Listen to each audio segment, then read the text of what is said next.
क्या है आध्यात्म? दर्शन, चिंतन धारा, विद्या या संस्कृति की परंपरागत विरासत। आध्यात्म दर्शन यानी जीवन का शाश्वत सत्य।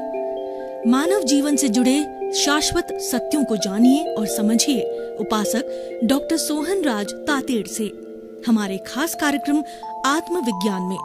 आत्मविज्ञान यानी सही दृष्टि, सही सोच। भाई और बहनों, मातृशक्ति को नमन। स्टूडियो में आपका हार्दिक स्वागत, अभिनंदन है, सत्कार है। आत्मविज्ञान साइंस ऑफ द सोल कार्यक्रम के अंतर्गत हम आपको सही दृष्टि, सही सोच, राइट विजन, राइट थिंकिंग के तहत जो आपकी नकारात्मक सोच है उसमें करेक्शन देके हम उसको सकारात्मक बनाते हैं, क्योंकि हमारे केंद्र आत्मा है। आत्मविज्ञान यानी आत्मा का विज्ञान, साइंस ऑफ द सोल है।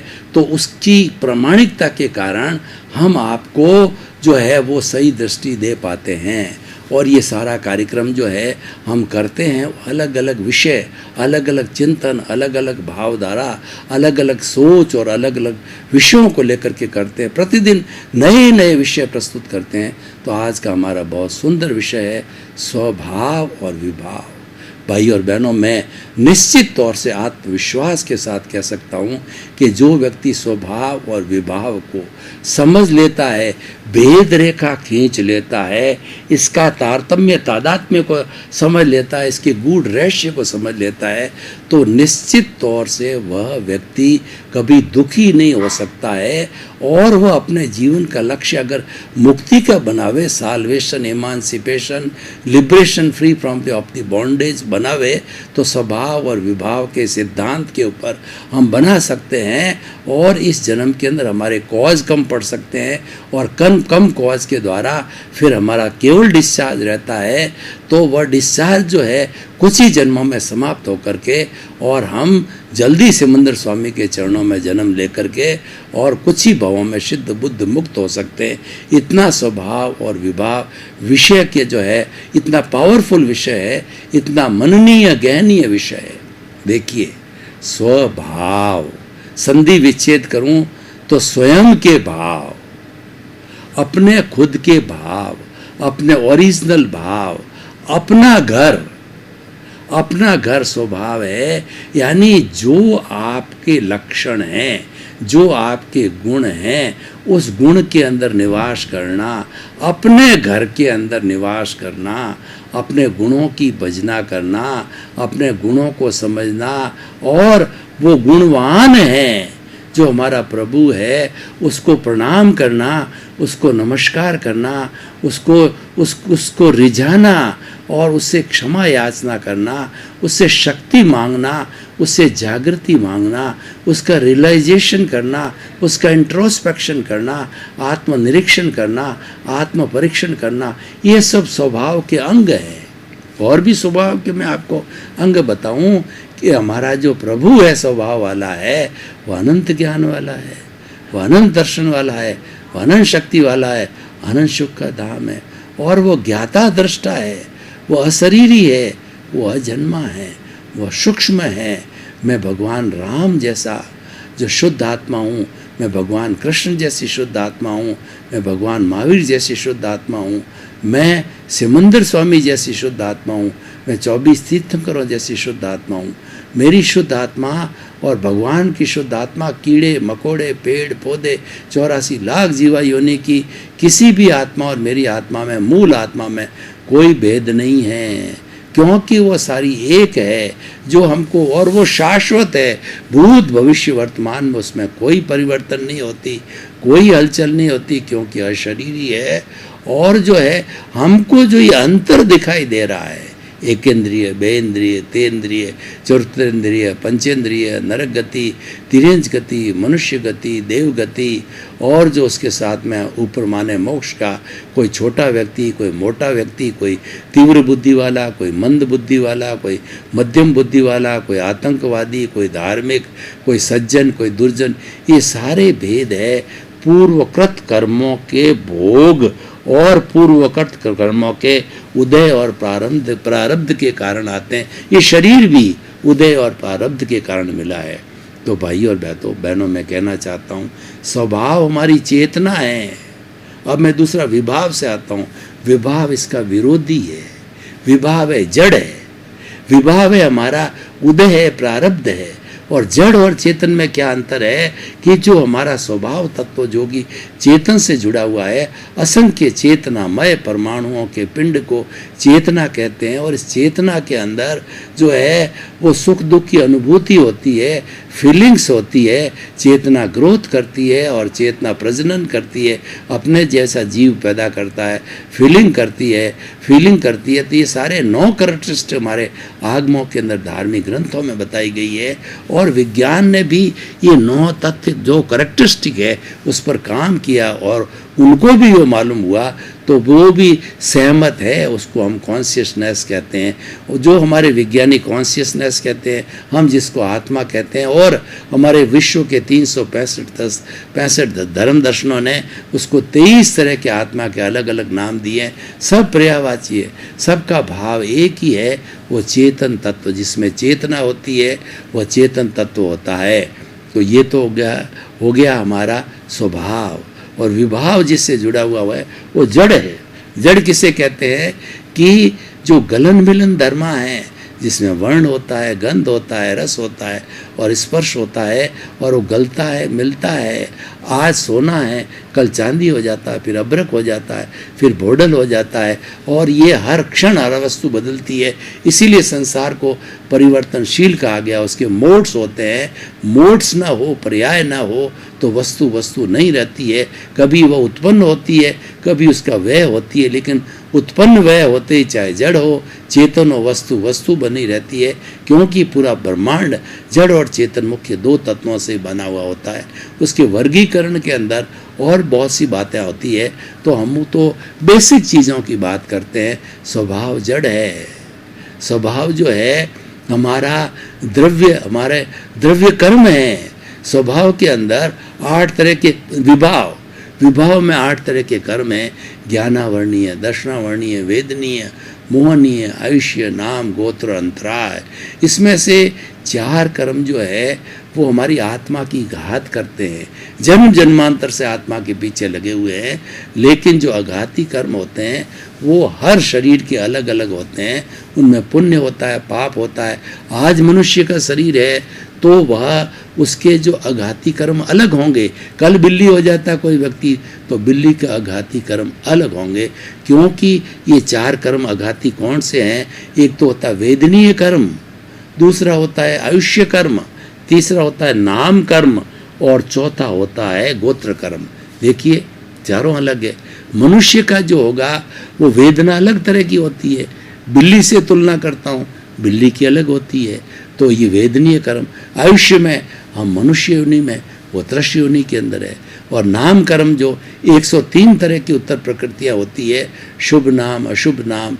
तो हमारे तो नाम होता है, पद प्रतिष्ठा होती है, उनका नाम का कोई अर्थ कोई होता नहीं है।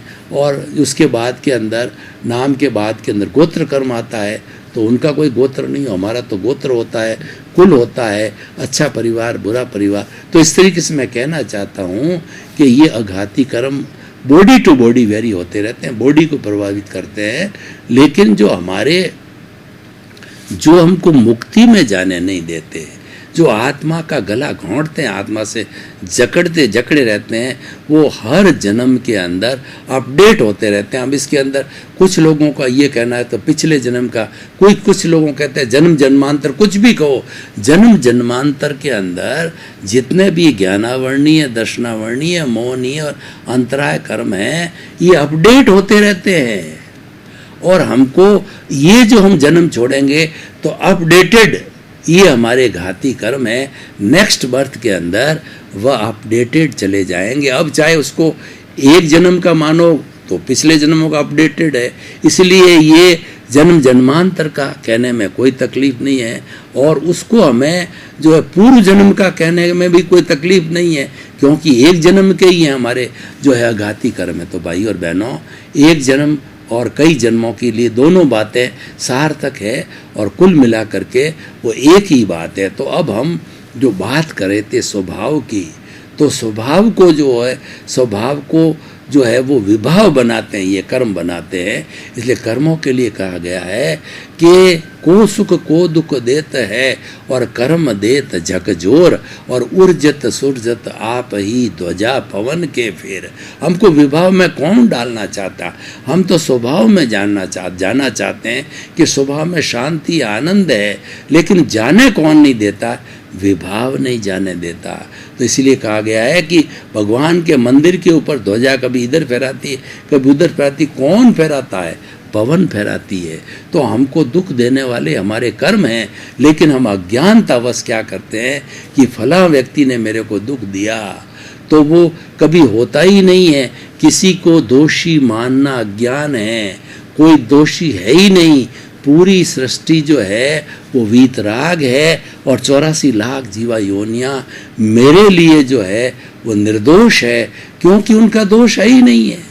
अगर वो हमारे सामने कोई भी मान लो निमित्त बन के प्रकृति हमको भेजती है, कुदरत की रचना, कुदरत के कानून के तहत, तो वो तो मेरी प्रतिध्वनि है। वो पिछले जन्म के अंदर मैंने उसके साथ जैसा व्यवहार किया था वैसा वो करने के लिए आया है। वो तो मेरा हितैषी है, वो मेरा सुधार कर रहा है, मुझको एनएसवी देगा और मुझे मुक्ति की ओर भेजने के लिए मेरा सहयोगी बनो। उसको प्रणाम करो, उसके प्रति कृतज्ञता ज्ञापित करो। इसीलिए भुगते उसकी भूल, जो भुगतता है उसकी भूल होती है, भुगताने वाले की कोई भूल नहीं होती है, क्योंकि हम भूल पिछले जन्म में करके आते हैं और इस जन्म के अंदर भूल जाते हैं। इसलिए फॉर्मूला भुगते उसकी भूल, क्योंकि दुनिया में ऐसी कोई ताकत नहीं है जो किसी को दुख दे, किसी को सुख दे, अपने ही कर्म करवाते हैं। तो इसीलिए कहा गया है कि रंग मंच ये जगत है, कर्म खिलावना हार और नाना रूप बनाए कि और चेतन खेलनार। जो ये हमारा चेतन तत्व है स्वभाव वाला, वह खेलता रहता रंग मंच पे कठपुतली की तरह। नचाने वाले कठपुतली तो खेलती है, खेल खिलाने वाला दूसरा व्यक्ति होता है जिसके हाथ में डोर होती है। तो हमारी डोर है खिलाने वाला, वो कर्मों की डोर कर्मों के हाथ में है, वही हमको प्रारब्ध देता है। और प्रारब्ध उदय है, वो हमारा विभाव है, विभाव हमको खिलाता है और हमारा जो चेतन तत्व स्वभाव है वो खेलता जाता है। तो भाई और बहनों, अब हम स्वभाव और विभाव दोनों साथ रहते हैं, दोनों एक सिक्के के पहलू है, ये कॉम्प्लीमेंट्री है, इनको अलग नहीं किया जा सकता है। इनको अलग कब किया जाएगा? जब मुक्ति की अवस्था हो जाएगी। तो मुक्ति की अवस्था के अंदर जड़ अलग हो जाता है, चेतन अलग हो जाता है, विभाग अलग हो जाता है, स्वभाव अलग हो जाता है, और वो होकर के हम सिद्ध बुद्ध मुक्त होकर के और चले जाते हैं। वो तो लास्ट स्टेज है, लेकिन उसके पहले की सारी स्टेजें होती है स्वभाव और विभाव साथ होते हैं, दोनों पड़ोसी है। स्वभाव जैसी हमारी आत्मा का जो है स्थान मान लीजिए भ्रकुटी है, भ्रकुटी के बीच के अंदर हमारा आज्ञा चक्र है, दर्शन केंद्र है, वो हमारा जो है वो स्थान आत्मा का पिनियल ग्रंथि है, वो आत्मा का स्थान कहलाया जाता है। आत्मा में चेतना है, तो चेतना की जो भाव सत्ता है कौन कौन सी, इसके बाद 5 आज्ञा है, प्रज्ञा है, संवर है, संभाव है, उसके अनुरूप जो है ये हमारा भाव पक्ष भाव चेतना कार्य करती है। और दूसरा जो है हमारा विभाव है, ये तो हम पीछे से लेकर के आए हैं, ये उसमें ये हो रहा है, ये पीछे से लेके आए, इसमें हमारी कोई स्वतंत्रता नहीं है, एक भी नई सांस लेने की स्वतंत्रता नहीं है। सांसें आयुष्य कर्म से जुड़ी हुई होती है और आयुष्य कर्म के अनुसार जो सांसें बनती है वो फिक्स हो जाती है। एक सांस भी अतिरिक्त कोई व्यक्ति नहीं ले सकता है, उसको जाना पड़ता है, क्योंकि हम उसके अंदर स्वतंत्र है। ये तो हम लेकर के आए हैं और वो जैसा हमने किया है उसके अनुरूप भुगतते हैं। तो भाइयों और बहनों, मैं अब इस निष्कर्ष की भाषा में बात करूं और इसका स्वभाव और विभाग जो है एपिसोड को जो है ओपन टू द ऑडियंस करूं और आप लोगों के साथ में इसके विचार विमर्श के साथ, प्रश्नों के साथ, सुझाव के साथ और आपके कमेंट्स के साथ में इसको जोड़ूं। तो मैं कहना चाहूँगा कि स्वभाव और विभाव को समझा यानी जीवन को समझा, स्वभाव और विभाव को समझा मतलब जड़ और चेतन को समझा, स्वभाव और विभाव को समझा यानी जीवन का सार निकाला। जीवन का सार क्या है? स्वभाव में रमण करो, विभाव को दूर भगाओ। विभाव को समाप्त कब किया जा सकता है? स्वभाव में रहने से विभाव समाप्त होता है और स्वभाव में न रहने से विभाव खड़ा होता है। आप रेगुलर स्वभाव के पाले में लो, अपने घर से बाहर मत निकलो, किराए के मकान में मत जाओ। विभाव है वो किराए का मकान है, हर बार छोड़ना पड़ता है, कभी वो घाती कर्मों के रूप में, कभी वो अघाती कर्मों के अनुरूप, कभी जन्म लेकर के वो छोड़ता है, उसे किराएदार एक मकान दूसरे मकान को छोड़ता है। तो इसीलिए कहने का मतलब स्वभाव और विभाव, विभाव पर है और स्वभाव जो है स्व है। जो हमारा स्व है वह स्व पर प्रकाशक है, आत्मा को स्व पर प्रकाशक कहा गया है। इसको जो है दीपक की उपमा दी है। दीपक स्व पर प्रकाशक होता है, स्वयं को भी प्रकाशित करता है, दूसरों को प्रकाशित कहा गया करता है। इसको ज्ञान की उपमा दी है कि एक जो है वो हमारा घना अंधेरा हो शताब्दियों का और एक छोटा सा दीपक जला दिया जाता है तो घने अंधकार तिमिर को चीर करके और वह प्रकाश पैदा कर देता है। उसी तरह से हमारे भीतर जो जन्म जन्मांतर से अज्ञान लेकर के हम चल रहे हैं, उस अज्ञान को जो है ज्ञान में बदल करके और हमको जो है वो धीरे धीरे हमारा जो कार्बन शरीर है, हमारी जो कॉजल बॉडी, हमारा जो लिंग शरीर है और हमारा राग द्वेष है जो कि पुण्य पाप के कांस्टेंट रूप में बना हुआ है, तो उन सब को दोनों को घटाता न्यून करता जो है वो जब ज़ीरो हो जाता है तब हमें मुक्ति की अवस्था प्राप्त हो जाती है। तब हमें 360 डिग्री की प्राप्ति होती है और केवल ज्ञान होता है। पहले केवल दर्शन होता है, फिर केवल ज्ञान होता है और उसकी प्राप्ति के लिए होने के बाद में हम इस शरीर के अंदर भगवान बन जाते हैं। जैसे महावीर बने, 24 तीर्थंकर बने, वो तीर्थंकर जो है केवल ज्ञान होते ही उनके भीतर भुवन भास्कर चमक जाता है और पूरे सृष्टि को जैसे कि जो है वो सूर्य प्रकाश देता है, तो केवल ज्ञान है वो प्रकाशमान कर देता है इस बॉडी को और जो है भूत की, भविष्य की, वर्तमान की, जड़ की, चेतन की हर अवस्था को जानने लग जाता है। तो भाई और बहनों, कितना पावरफुल विषय है कि हम विभाव को भी समझें, स्वभाव को भी समझें, क्योंकि हमारी भारतीय संस्कृति में 3 शब्द आते हैं, गे, हे और उपादेय। गे का मतलब होता है जानना और हे का मतलब छोड़ने योग्य, उपादेय का मतलब ग्रहण करने योग्य। हमने स्वभाव और विभाव दोनों को जाना, उसकी प्रक्रिया को जाना, तो हम कह सकेंगे कि स्वभाव तो धारण करने की बात है, वो उपादेय है, और जो विभाव है वो हमारा प्रारब्ध है और वो हमारा पुण्य पाप है और वह जो है हमारा उदय है। तो उसको हमें छोड़ना है क्योंकि वह जड़ है और वो अपने आप भी छूटेगा और हमको प्रयास करके छोड़ना है, क्योंकि जड़ को छोड़े बिना हमें चेतना की अनुभूति नहीं हो सकती है। चेतना ने चेतना को रोके रखा, इस जड़ रूपी विभाव ने रोके रखा है, तो इस विभाव को काटना है। इसको काटने के लिए फाइलों का संभावपूर्ण निपटारा करना हमारा बहुत ही सुंदर जो है वो आचार संहिता है और ये जो है वो सम्यक चारित्र है। देखिए कि हमारे यहाँ ट्रिपल ज्वेल्स की व्यवस्था की गई है जैन दर्शन के अंदर कि सम्यक दर्शन, सम्यक ज्ञान और सम्यक चारित्र, right faith, right vision and right conduct. Conduct के बारे में कहा गया है कि if the wealth is lost nothing is lost, if health is lost something is lost, if character is lost everything is lost. तो इसीलिए हम पहले को अपनी दिशा को सही करते हैं, अपने चिंतन को सही करते हैं। स्वभाव का पहला पॉइंट ये है कि सम्यक दर्शन होना चाहिए और हमारा आत्मविज्ञान कार्यक्रम सम्यक दर्शन करने के लिए तैयार किया गया। यानी कौन कौन सी ऐसी चीज़ें हैं जो सम्यक दर्शन को रोकती है, सम्यक दर्शन को नहीं होने देती, उसका हम निवारण करते हैं तो सम्यक दर्शन होता है। सम्यक दर्शन होने के बाद हमारी प्रोग्रेस की नींव बन जाती है, मोक्ष की नींव लग जाती है। फिर स्नेह स्नेह जो है हम सम्यक ज्ञान करने लग जाते हैं कि जगत को चलाने वाला कौन है, इस जगत का संचालक कौन है।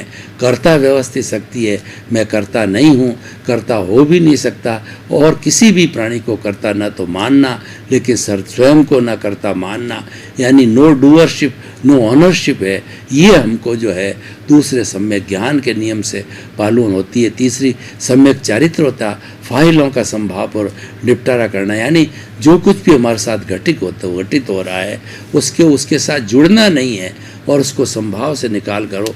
जितनी आप उसके साथ उपेक्षा करोगे, जुड़ोगे नहीं, तो वो धीरे धीरे स्नेह स्नेह जो है अपने आप समाप्त होता जाएगा, शून्य होता जाएगा। तो ये जो है हमारा जो है फाइलों का संभावपूर्ण निपटारा करना, ये जो तीसरी जो आज्ञा है, तो वो आज्ञा ही हमारा स्वभाव और विभाव है। यानी जो है हम 5 सूत्रों को ध्यान में रखें। पहला सूत्र है कि जगत निर्दोष सब मेरा दोस्त। कभी भी किसी के ऊपर दोषारोपण करो नहीं करना चाहिए, वो दोषी है ही नहीं है, क्योंकि उसके भीतर तो शुद्ध आत्मा है। और शुद्ध आत्मा को रियल रूप से पहचानो, वो तो रिलेटिव है। तो रियल की हम पहचान करें तो रियल तो कभी अशुभ होता ही नहीं है, अशुद्ध होता ही नहीं है। इसीलिए क्या है कि हमें वो चिंतन करना चाहिए।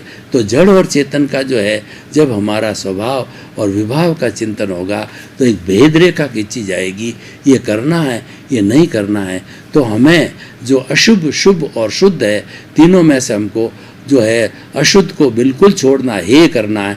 और उपादेय के अंदर शुद्ध और शुभ होते हैं, वो आपको निर्भर करना है कि शुभ की लाइन से चलना है या शुद्ध की लाइन से चलना है।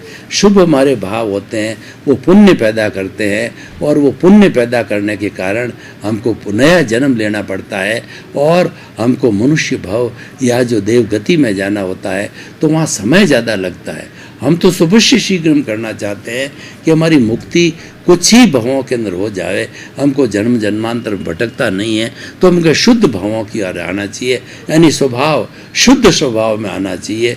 शुद्ध स्वभाव है ज्ञाता दृष्टा है, जानने वाला, देखने वाला, अनंत ज्ञान वाला है, अनंत दर्शन वाला, अनंत शक्ति वाला, अनंत सुख का धाम है। ये हमारे शुद्ध भाव है। और शुभ भाव की बात करें तो हमारे जो जितनी भी सामायिक के हमारे क्रियाकांड है, वो सारे शुभ भाव से भगवान की भक्ति करना, भगवान का स्मरण करना, भगवान के नाम की माला भेजना, तप करना, त्याग करना, और जो है वो तपस्या करना कि उसके बाद में 6 मासी तक तपस्या रहे, और हम स्नेह स्नेह जो है धर्म के मार्ग के अंदर आगे बढ़ते रहे।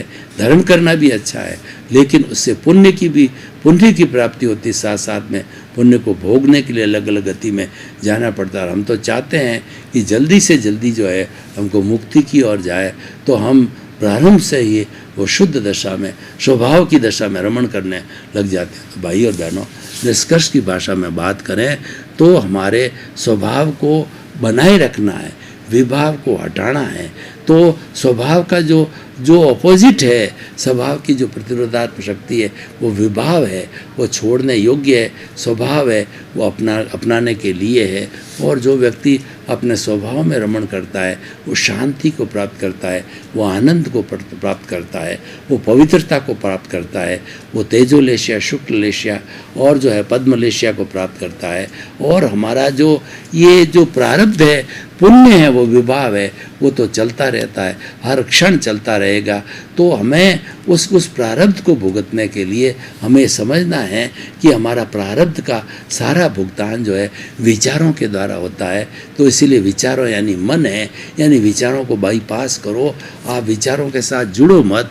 विचारों के साथ में आप जुड़ेंगे तो नया जो है कॉज पड़ेगा, और नया कॉज पड़ने पर जो है हमारी कॉजल बॉडी बढ़ेगी, और धीरे धीरे जो है वो कॉजल बॉडी का घनत्व बढ़ करके और हमको सुख दुख की अनुभूति कराएगा। हमारा प्रारब्ध बढ़ेगा और हमारा ये चिंतन चलेगा। तो भाई और बहनों, बहुत सुंदर विषय है। इस सुंदर विषय को गहराई से समझना ही नहीं है, समझने के साथ साथ में इसको हृदयंगम करना चाहिए। इसीलिए जो हमने ट्रिपल ज्वेल्स की बात कही, तो उसके बारे में भी हम कहना चाहते हैं कि जो हमारा जो है हमारा जो चरित्र है, उसके बारे में क्या कहा गया है कि if the wealth is lost nothing is lost, if health is lost something is lost, and if the character is lost everything is lost.